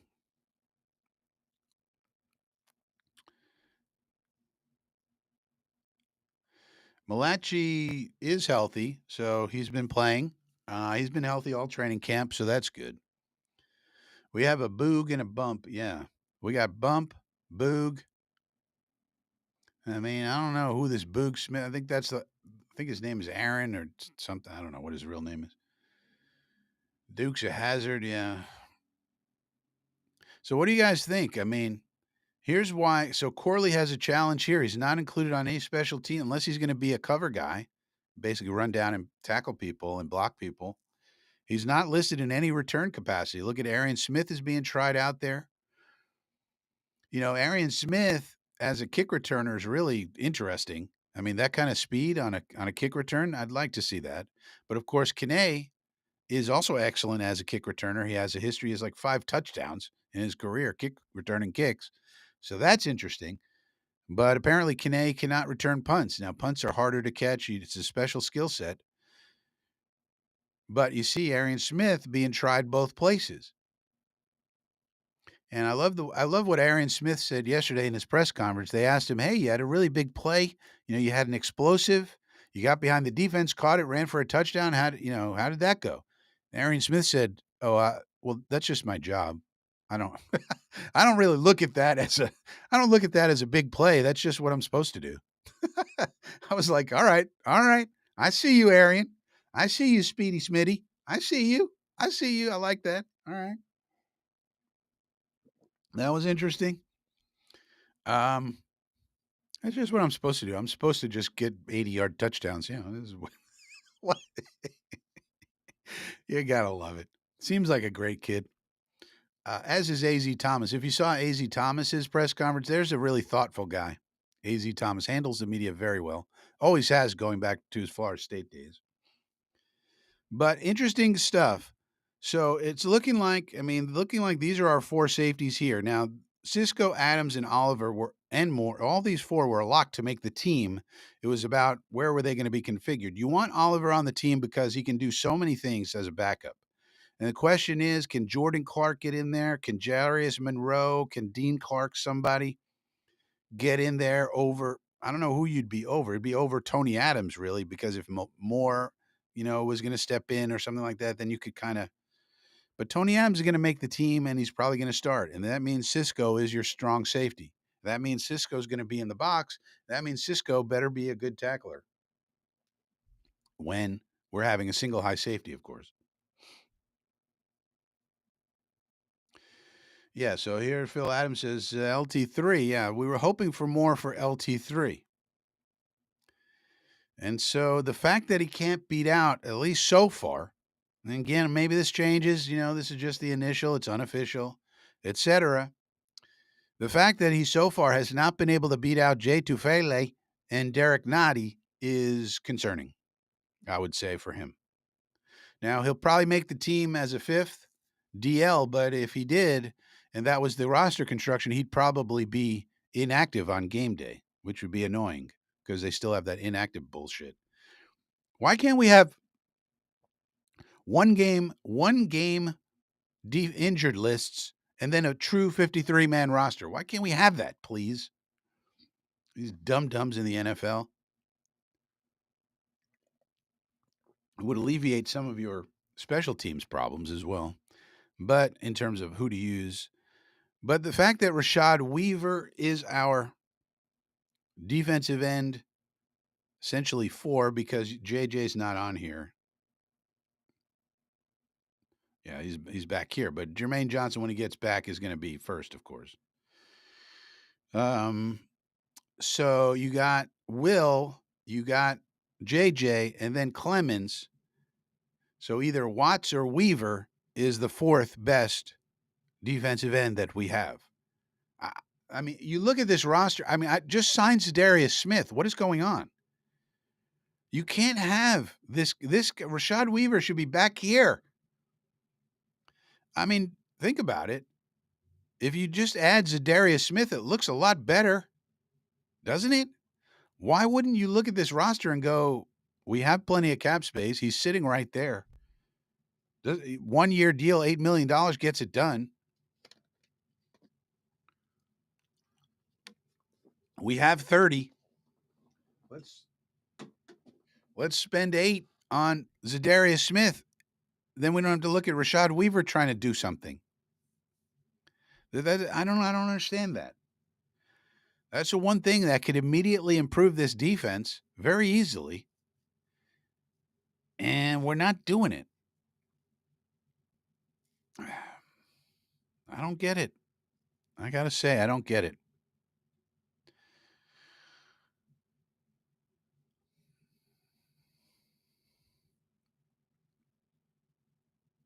But you also see in 11 personnel, this is what I said and what I thought, which is good confirmation. In 11 personnel, it's going to be Garrett, Allen, and Reynolds.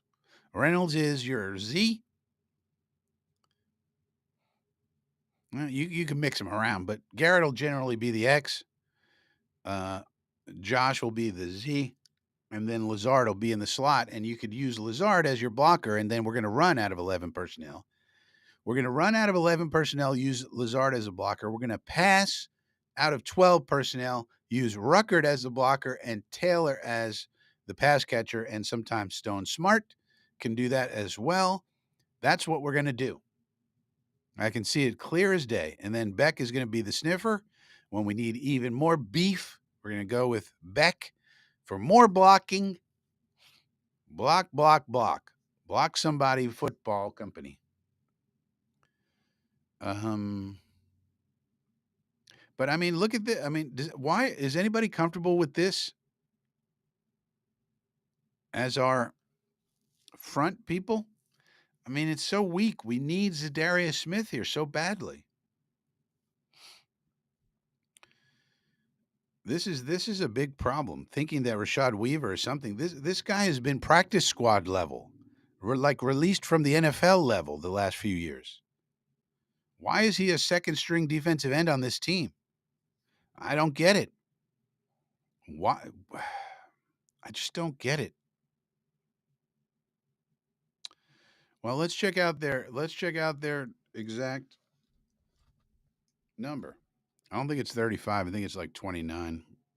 Cap space. Here we go. Right here. Yeah, 29 and a half. Jets 29.596279. That's what we got.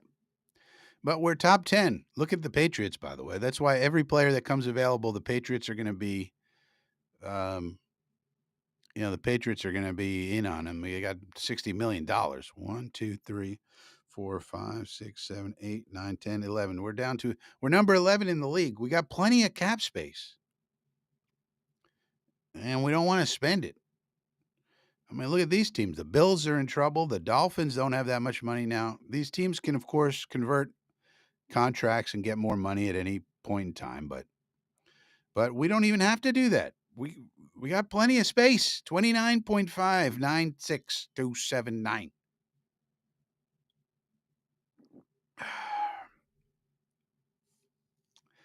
That's what I don't get.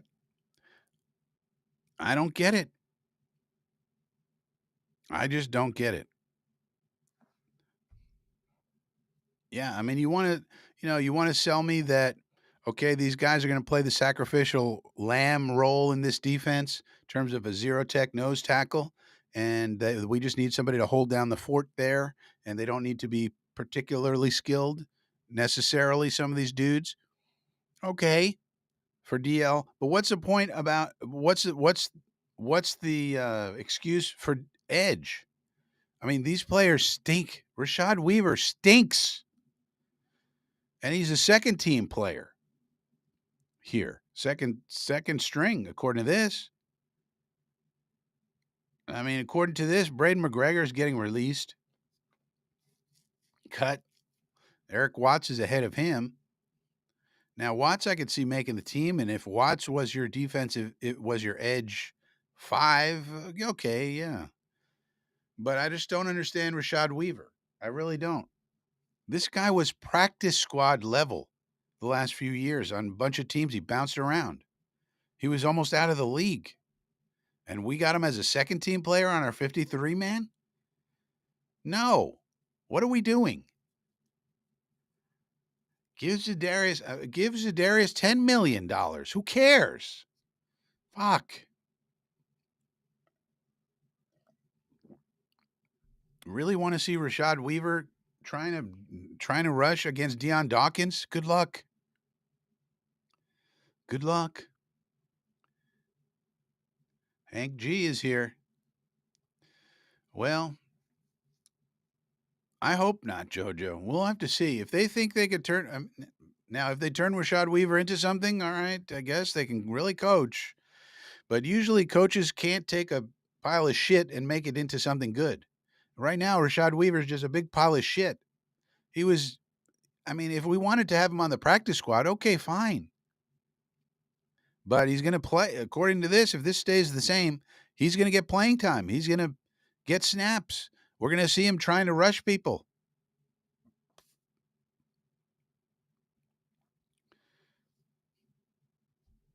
I mean, I hope it's not the case that we think we can just coach people up and do magical things. It's very rare. The only way that really works is when you have well, quarterbacks are different, but then other than quarterbacks, the only way that works is when you have a role for somebody and you want them to play a role, like Kane returning kicks. You don't want Kane Nwangu as your first running back, but to have him on the team as a kick returner and a backup running back, that makes perfect sense because he has a role to play. Andrew Beck, if you were counting on him to be super productive, you would have a problem, but you're not. You want him to block and play 10 to 15 snaps a game. So that's fine. That's good roster building. This is not. Rashad Weaver stinks. Stinks. And if they turn him around, okay. Then I guess Eric Washington is just an amazing coach who can just do anything. But usually you can't turn around a guy who stinks. The best a coach could do is really use a guy in a specific role that he has a specific skill set for. That's usually when people say, wow, that's great coaching. He really turned him around. It's just using a player usually in a role where he has a skill set and it fits into what you want to do. It's usually how it works. You don't sprinkle magic coaching dust. I mean, Zach Wilson, did Sean Payton sprinkle magic coaching dust on Zach Wilson? Sean Payton. That was supposed to happen. He couldn't beat out, what's his name, Stidham for second string quarterback. And now they're talking about the beat of the Dolphins is talking about Quinn Ewers being the number 2 quarterback for the Dolphins. And he stunk in college. A 6th-round pick. And how come Mike McDaniels isn't sprinkling his magic quarterback offensive dust on Zach Wilson to make him good? These coaches, it is true that a lot of coaches do overestimate and are overconfident in their coaching ability. Oh, I could turn him around. Oh, yeah. Oh, yeah. A little coaching. Oh, yeah, I'll coach him up. I'll coach him up.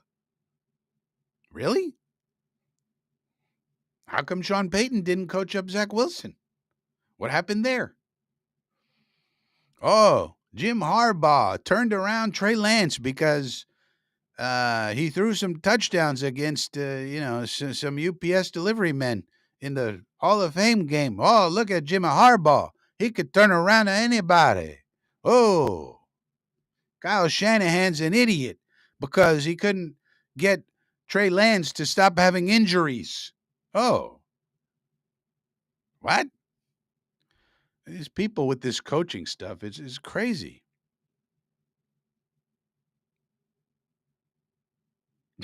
Yeah.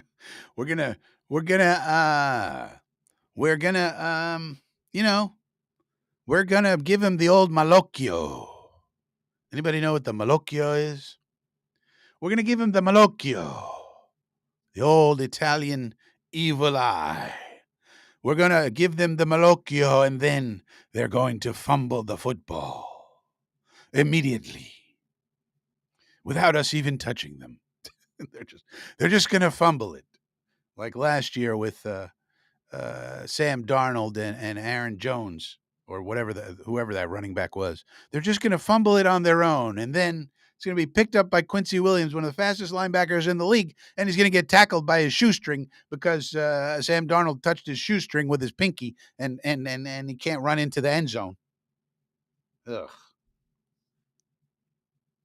I just rewatched that game. That was annoying.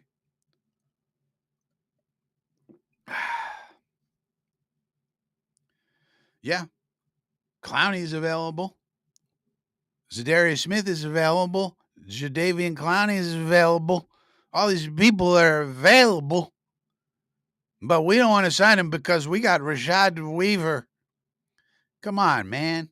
What are we doing? There's people available. The reason I say Zadarius Smith is because he was with Glenn last year on the Lions at the end of the year. So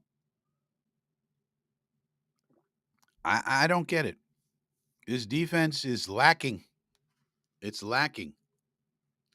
We need JJ. Why hasn't JJ been activated yet? Can somebody answer that one? Oh, he's on a plan. We got a plan. Well, he said his own medical people cleared him. So what are the Jets doing? He got cleared by his people in California. He's cleared. Okay. The Jets say, okay, he's not cleared over here. It's different in California than New Jersey. You're cleared in California, but when you come to New Jersey, you're not cleared. You're not cleared. Sorry, Jermaine. This is New Jersey. We can't clear you here. Everything's worse here. Yeah. It's New Jersey. We can't clear you. Do you understand? We play in New Jersey. We're not going to clear you. You got to sit on the bench and do nothing. Why not? They cleared me in California. That was California. We don't clear the same way they do. They got whatever's going on in California. In New Jersey, we don't clear you until we say you're cleared. You understand, young man? In New Jersey, we do things different. You're not allowed to pump your own gas. What are you, crazy? You think you can get out of your car and operate a petroleum pump on your own? No, absolutely not. You are going to sit in your car and have a professional gas pumper pump your gas for you, buddy. There's 50 states in this country. 49 of them you can pump your own gas, but not here. No way. No how. We're not going to let ordinary people pump their own gas into their own car. What are you, crazy? What kind of craziness is that? That's insanity. You need a professional gas pumper. Do you know what could go wrong pumping gas? There could be fires. There could be spillage. You might operate the card reader the wrong way. We don't know what you're going to do. We need a professional gas pumper. You know how many jobs we're saving by keeping these professional gas pumpers on the job? We're saving at least 150 jobs. And that is something that is way more important than the freedom to pump your own gas. Buddy, this is New Jersey. Oh. What? You don't like Bruce Springsteen? Excuse me? You don't want to listen to Bruce Springsteen marathons 24 hours a day, 7 days a week? Are you kidding me? The greatest artist who ever came out of New Jersey? No, you're going to listen to Bruce Springsteen whether you like it or not. That's how we do it here in New Jersey, buddy. What were we talking about?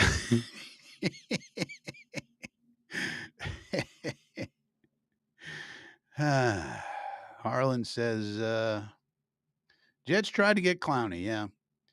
Unfortunately, he gave us a chance to match that contract, and Woody said no.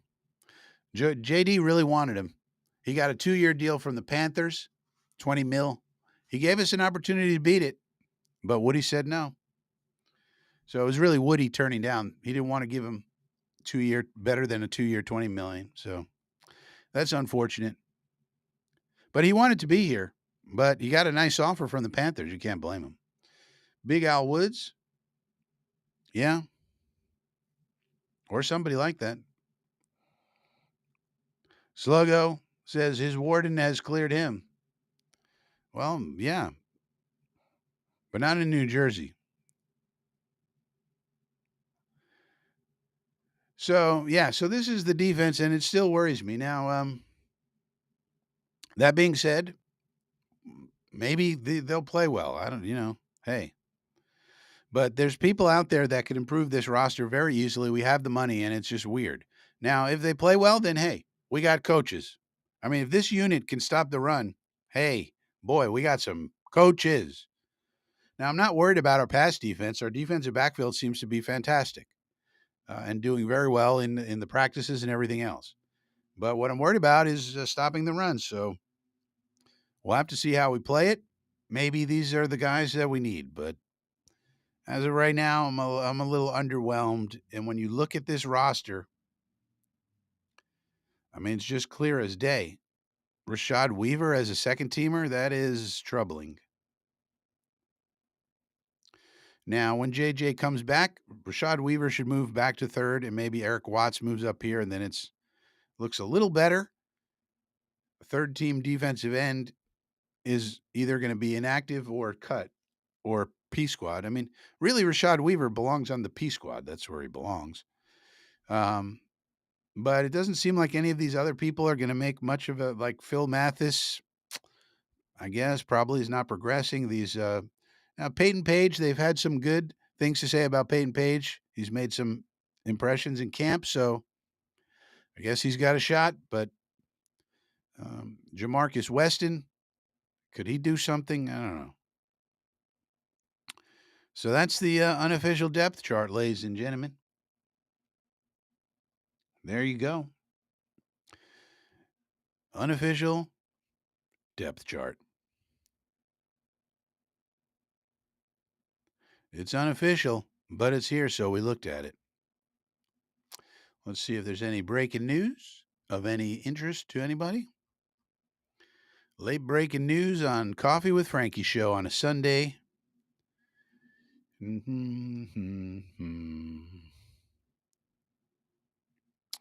Buffalo Bills injury update, Shakir and Maxwell Harrison listed as week to week.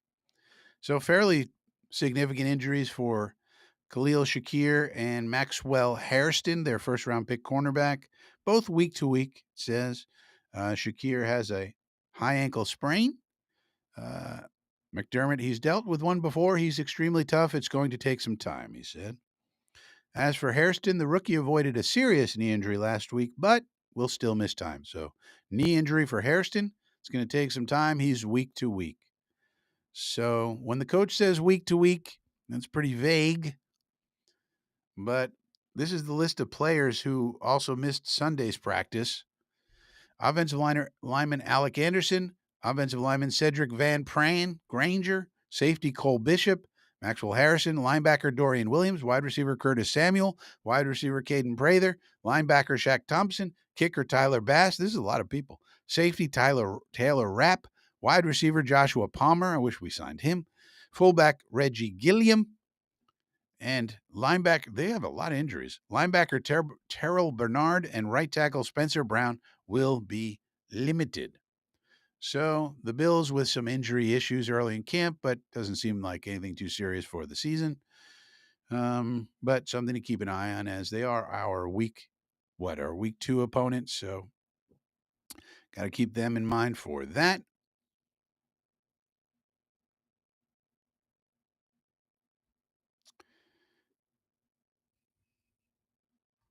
Nothing about the Jets here.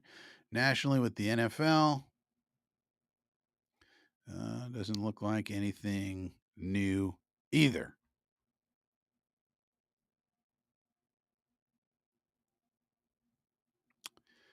So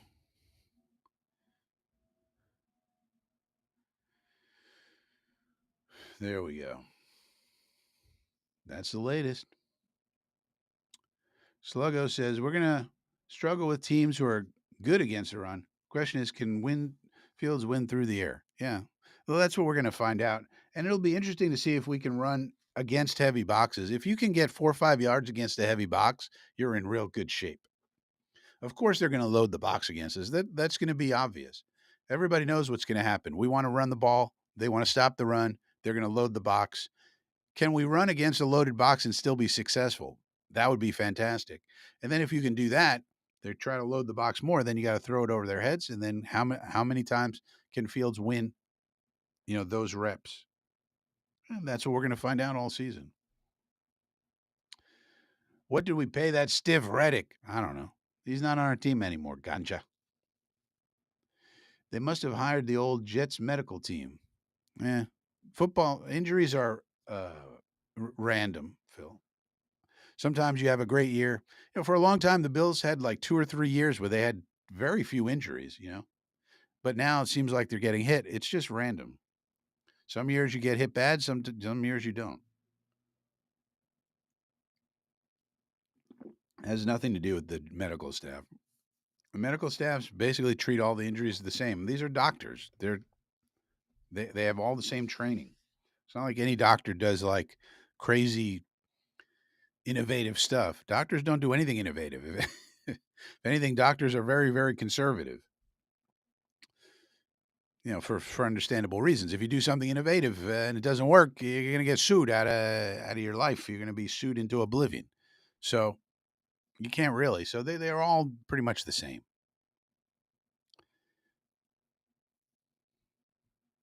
Yeah, if we do, Harlan, that'll be great. I mean, that's something to watch, right? And the offensive line has been getting a lot of kudos and the running backs, but it's mostly the offensive line. When you hear about Brees Hall running through the line and Braylon Allen and Isaiah Davis, you should really think offensive line because if there was no hole, they couldn't run through it. Right. So the offensive line has been getting a lot of kudos, and people are saying Fashano looks amazing. People are saying Membu looks good, and everything. So if we can, let's watch that. That's something we're going to watch. And if we can do that, that opens everything up because then you're not reliant on, you don't have to check out of a play. They start loading up the box and you're going to run the ball. You don't have to check out of it if you don't want to. If you know you can run against it, just run the play and beat their ass. So that would be fantastic. Let's hope they do. The offensive line's been going great. It looks like Ruckert is coming along. And if Ruckert can be our Brock Wright type, that would be fantastic. That would be quite an advantage. And then Mason Taylor also has been getting some props for his blocking. They say it's better than they expected. So that's also good. Sometimes your second tight end, your pass catching tight end, sometimes has to block also in 12 personnel. Sometimes he stays in. So and the Buffalo Bills are wishing a 100th birthday to Marv Levy. Marv Levy, remember him? He's 100 years old. How about that for that dude? That is a great guy. Anybody not like Marv Levy? You remember the old coach of the Bills? Uh, Great dude, great coach. 100 years old today. Happy birthday, Marv Levy. Even though you coach the Bills, we understand you are a great coach. Good job. Good job, Marvy. Good job, Marvy. Yeah, we'll see how this O line performs, and hopefully it's a dominant one, and that would be fun. Block somebody football company. I mean, I will sing their praises. I will be so happy if we have a great O line. That would be so fantastic. It's the root cause of success or failure in offensive football. Harlan says the Red Sox are now in AL East second place. I don't really follow baseball that much. I kind of keep an eye on it. Don't really care. Joint practice with the Giants will be test. Oh yeah, yeah. Now the Giants have a very interesting team, in my opinion. I'm going to be very curious to see how that team does. They got Sexy Dexy, they got Brian Burns, they got KT, and now they got what's his name, Abdul Carter. So that's a team that's very, very interesting to me. Um, the defense should be good. You might want to, you have a little bit of concern about their corners, but Newbin seems like a good safety, and so they should be an interesting team to watch, and then see how they handle the quarterback. Russell Wilson's going to start. See how he does, and of course they got Neighbors, who's amazing. Um, so they're an interesting team. Can they actually compete? You got the Eagles in that division. You got the Commandos. Are they going to change their name back to the Redskins? Perhaps, perhaps, perhaps. And then you got the Cowboys, who, as long as they sign Micah Parsons, eventually they should be good with Dak and CD. And now they have Pickens also and a good tight end. Might have some questions about their O line now because Zach Martin's no longer there, et cetera, et cetera. And Guyton got injured, but I think he's going to be okay for the season, if I recall correctly. So they might have some O line issues. But otherwise, then you got the Cowboys, who should have a solid team. And then you have the Giants, who are rebuilding. And they got the interesting quarterback situation. How good or bad is Wilson going to be? How many moon balls is he going to throw up to Malik Neighbors? And how many times is he going to catch him? Um, and then you got Jackson Dart, of course, behind. And, at what point do they go to him, if at all? Um, so I think the Giants are a very interesting team. Uh, yeah, ring the bell for Marv. Hey, anybody who gets to be 100 years old, you gotta love it. Ring the bell for Marv Levy, four-time Super Bowl loser. Went to the Super Bowl 4 times. That's great. Good job. What happened? Well, we lost all 4 times. Oh, unfortunately for Marv.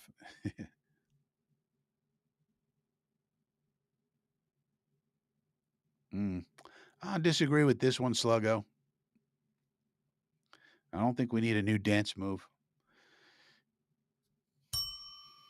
I'm going to disagree with that one. But I will say thank you for joining me on Coffee with Frankie. If you're new here, please subscribe to the channel and or like the video. We would appreciate that very much as we try to grow this channel into something good, something big, something where maybe we could get 1,000 subscribers. That is the that is what we're trying to do. So I'd appreciate it if you could subscribe, like, and share the video. I don't know Ganja, but it doesn't matter because we can get Zedarius for 8, 9, 10 million, and we have the cap space. So Reddick is not relevant. I mean, I could look it up. You could look it up too. Just look it up on the internet. But if you could subscribe to the channel, I would appreciate it. And if you like the video, I'd appreciate it. And if you share the videos, I'd appreciate that. Anything to spread the word about Old Frankie Channel, FSPN, screw ESPN, screw those bastards, and stick with FSPN, the Frankie Sports Programming Network. We will be live on next Saturday for a watch along for the preseason game. We will also be keeping track with our famous drive charts to determine what the hell's going on in terms of how we're setting up our formations, our this and that. Are we doing base personnel, nickel? What's going on? We'll break it all down using our drive charts. So join us for the watch along for the first preseason game against the Green Bay Packers next Saturday at 8 p.m. And then we'll come back on Sunday and analyze the game from the previous Saturday and tell you who were the bums and who were the gods and who was awesome and who stunk and who stinks and what's going on.